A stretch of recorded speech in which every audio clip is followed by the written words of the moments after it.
16h51. Chaque jour, un expert, une experte de marché vient déconstruire les idées reçues. Et aujourd'hui, c'est Céline Picmal-Pratt qui nous rejoint, présidente de Picmal-Houghton Investments. Bonjour Céline. Bonjour Guillaume. Bienvenue.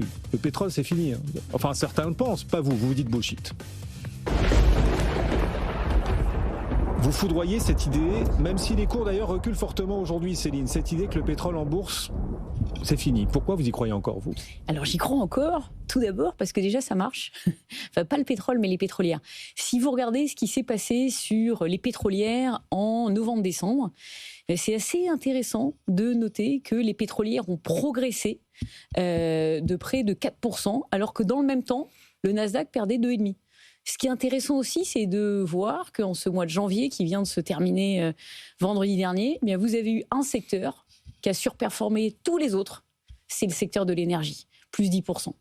Bien loin devant le secteur de la technologie qui a quasiment fait du surplace pendant le mois de janvier. Donc il se passe quelque chose pour moi sur ce secteur de l'énergie en ce début d'année 2020. Oui, alors les cours de l'énergie, c'est vrai, ont pas mal progressé récemment, mais enfin, c'est surtout lié à la géopolitique. Les États-Unis au Venezuela, l'Ukraine qui cible des installations pétrolières sur le sol russe, l'Iran, les moteurs à la hausse, ils sont très provisoires, je sais pas, mais en tout cas conjoncturels.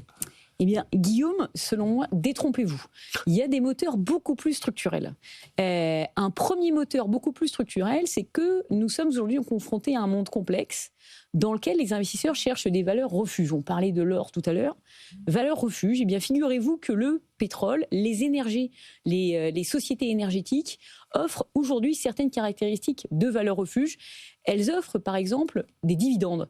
Une société comme Total offre un dividende de 6% et en moyenne, les sociétés énergétiques offrent un dividende qui est supérieur à 4% dans un monde où les dividendes sont faibles, on est plutôt à 1,8%.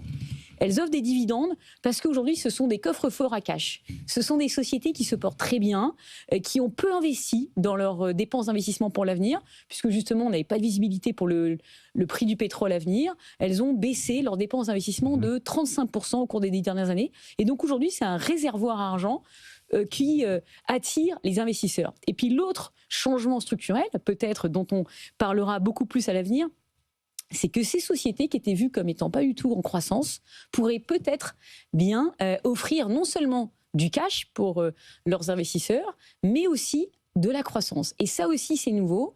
Et c'est lié au fait qu'on est dans un environnement dans lequel il y a peut-être un peu plus de demande d'énergie que ce qu'on pensait.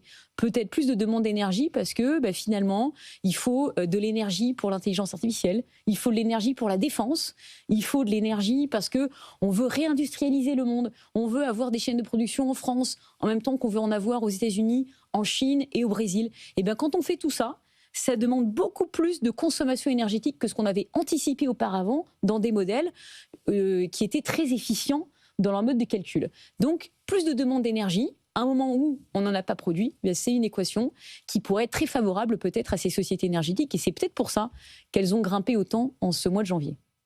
Oui, mais ces sociétés, par le passé, peut-être par trop d'optimisme, je ne sais pas, mais elles ont été obnubilées par cette croissance que vous voyez revenir pour le pétrole, cette demande que vous voyez repartir à la hausse, alors que ce n'est pas complètement consensuel encore. Bref, il y a eu parfois des surinvestissements. Elles n'ont pas brillé par, on va dire, la modération de leur choix de dépenses, d'investissement, surtout d'usage de leur cash. Est-ce que ça, c'est pas un danger qui risque de réapparaître ? Je vous entends et je me dis, tiens, ils vont reproduire les mêmes erreurs que par le passé, les pétroliers. Alors c'est vrai que, comme les minières dont on parle souvent ensemble, Guillaume, les pétrolières n'ont pas brillé par leur comportement intelligent, notamment lors des années du pétrole de schiste. Ils ont énormément investi et du coup, ils ont beaucoup déçu les investisseurs.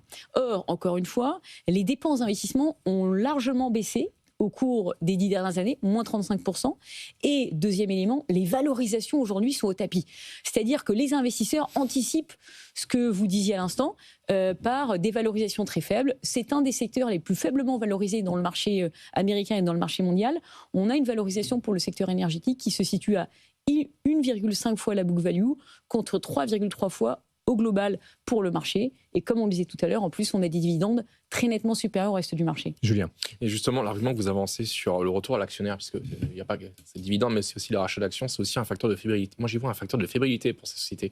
L'année dernière, vous regardez que Total Energy, c'est pas dingue ce qu'ils font en bourse. Ils sous-performent le CAC 40. Et une des raisons de ces sous-performances, c'est parce qu'on s'est dit à un moment donné que contrairement à ce qu'on peut penser, le cash flow, ils ont dégagé pas suffisamment pour couvrir non pas le point mort opérationnel, mais le point mort plus les rachats d'actions et les dividendes. Et du coup, ils ont été obligés de changer ça. Alors, une fois qu'ils ont pris le bouillon là-dessus, ça allait un peu mieux. Mais quand même, c'est un facteur de stress pour les investisseurs. Parce que la question qu'on peut se poser, si on est un peu impertinent, c'est qu'est-ce qu'ils ont d'autre à offrir que ça ? Eh bien, à mon sens, donc déjà, quand on regarde les anticipations de Total, il y a M. Pouyanné qui s'est exprimé récemment, même avec un pétrole à $50, vous avez une progression des cash flows qui sont générés par Total. Si vous passez à un pétrole à $70, c'est 10 milliards de dollars de cash en plus qui sont générés. C'est des chiffres monumentaux. Mais même si vous ne le faites pas, vous avez quand même des cash flows supplémentaires. Donc, vous allez pouvoir rendre ce cash à l'actionnaire, d'autant plus que vous investissez peu, comme je le disais tout à l'heure. Mais ce qui pourrait également surprendre, à mon sens, Julien, c'est qu'on pourrait avoir aussi, et ça, je pense que c'est pas du tout quelque chose qui est anticipé, ça commence à être un petit peu évoqué aujourd'hui, on pourrait être surpris du côté de la croissance, encore une fois. L'Agence internationale de l'énergie a révisé en hausse ses estimations de demande il y a 2 semaines pour l'année 2026, parce que finalement, mais il se passe plusieurs choses. Tout d'abord, on consomme donc plus d'énergie. Comme on le disait tout à l'heure, on avait sous-estimé le fait que les émergences développées, que l'intelligence artificielle se développait, etc. Deuxième chose, on a sous-estimé le problème géopolitique qui fait que vous avez des pays comme la Chine qui amassent des réserves énormes. Pourquoi est-ce qu'ils amassent des réserves ? Parce que 70% de leur pétrole est importé, donc ils ont peur. Et donc comme ils ont peur, ils se disent il faut que j'ai beaucoup plus de réserves que ce que j'avais par le passé. Donc on a on a mal calculé plutôt les réserves, sous-calibré les réserves qu'on devrait prendre en compte. Donc on a une demande qui est super aux attentes et puis le passage à l'électrique qui est plus lent que prévu. Donc demande d'énergie fossile, encore une fois, qui reste élevée. Précisément, aussi sur ces paramètres de croissance, on a aussi la forte progression et la dynamique très très forte de toutes les énergies renouvelables. Et ça reste des rendements qui commencent à compter du point de vue du tissu énergétique mondial. Est-ce qu'il n'y a pas quand même quelque chose de nature à faire dire que le pétrole pourrait se réserver des jours un petit peu plus difficiles ? Eh ben, c'est l'espoir que nous avons tous. Hein. C'est vraiment.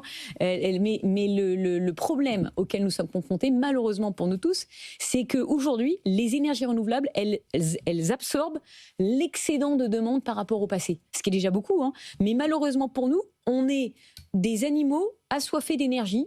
Comme le dit Jean Covici très bien et beaucoup mieux que moi, on augmente en permanence notre consommation d'énergie parce qu'on veut tous avoir accès aux mêmes outils de consommation, qu'on soit en Inde, en Indonésie, à Paris ou à Dubaï. Donc dans un monde où on consomme beaucoup d'énergie, malheureusement pour nous, aujourd'hui le renouvelable compense l'excédent de demande, mais ne permet pas de répondre à la demande qu'il y avait déjà auparavant. Et c'est aujourd'hui le souci auquel nous sommes confrontés. Donc, pour moi, le pétrole aura un bel avenir au cours des prochains mois et des prochaines années. Total Energy, qui est lanterne rouge du CAC à moins 1%, c'est un point d'entrée pour vous en 10 secondes. Il faut y aller. Ah oui, c'est un point d'entrée. Ah oui. Ah bah dites donc. Ils ne sont pas nombreux, les experts, à nous dire qu'il faut revenir sur les pétrolières. Vous, c'est le cas, et c'est ce qui vous distingue, en l'occurrence, Céline.